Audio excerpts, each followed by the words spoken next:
We are not looking at a photograph, for no cameras existed to capture this moment. Instead, we are looking at a digital reconstruction pieced together from surveyors' maps and the letters of those who walked these grounds 2 centuries ago. Through the use of modern AI tools, we have taken the faded ink of the past and built a world of depth and texture. We invite you to step into the year 1800.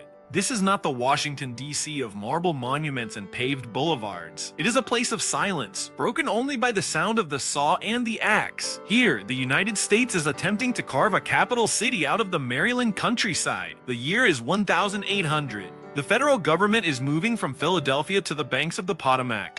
The Grand Plan promises wide avenues, but the reality is stark. The city is a construction site scattered across miles of forest and farmland. There is no density here. The land is low, prone to flooding, and oppressive in the summer heat. In winter, the roads turn to impassable rivers of red clay.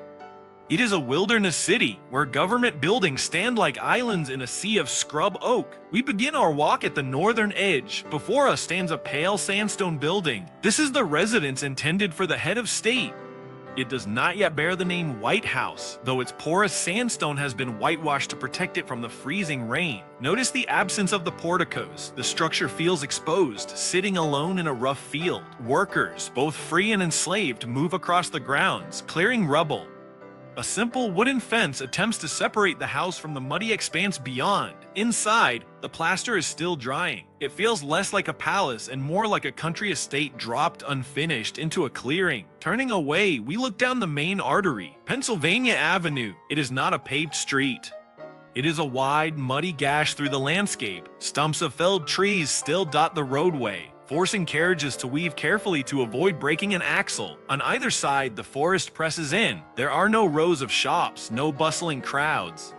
Instead, we see a thicket of alder bushes and marsh grass. The avenue is a concept rather than a reality, a line drawn on a map that nature is constantly trying to reclaim. We walk a mile southeast, ascending Jenkins Hill. At the summit stands the seat of Congress.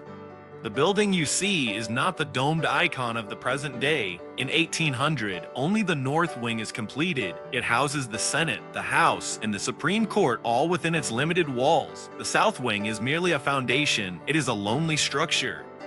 At night, when candles are lit in the Senate chamber, it shines as a solitary beacon on the dark hill, surrounded by the absolute blackness of the countryside. Descending from the Capitol, we reach the lowlands of TIBER Creek. This waterway winds through what will one day be the National Mall. In 1800, it is a slow-moving stream lined with reeds and frogs. Near the Capitol, brick boarding houses huddle together. Since few congressmen bring their families, they live here in messmates. Through the windows, we see shadows of men arguing over politics. The atmosphere is collegiate but transient. These men do not consider this home. They are visitors enduring the isolation. To understand what Washington is not, we must travel west to the port of Georgetown. Here, the atmosphere shifts completely. The streets are lined with cobblestones. The port is busy with merchant ships. It feels permanent. For the new residents of Washington, Georgetown is the lifeline. It stands in sharp contrast to the raw, open spaces of the Capitol. As the sun sets over the Potomac, the city of Washington sinks into darkness. The inhabitants light their oil lamps, creating small pockets of warmth in the vastness.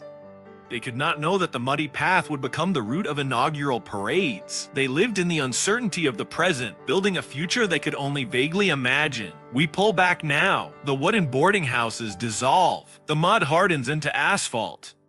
The silence of 1800 is gone, replaced by the hum of a global superpower. We have walked the unfinished streets of a capital in its infancy. It was a time of raw beginnings, where a grand vision struggled to rise from the quiet earth.